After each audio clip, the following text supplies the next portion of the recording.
Welcome to Swapna blog. বন্ধুরা, এখানে আমি আমের কাঁধ নিয়েছি, আম দিয়ে রুটি বানাবো।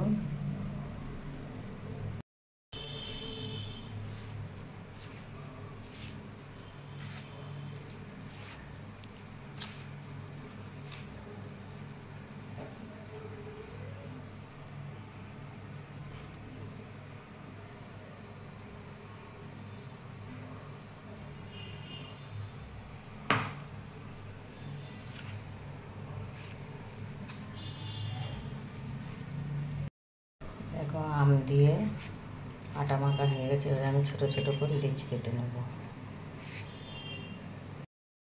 গোল গোল করে লেচি কেটে নিয়েছি। এবার আমি বেলে নেব। রুটি বেলে নিয়েছি।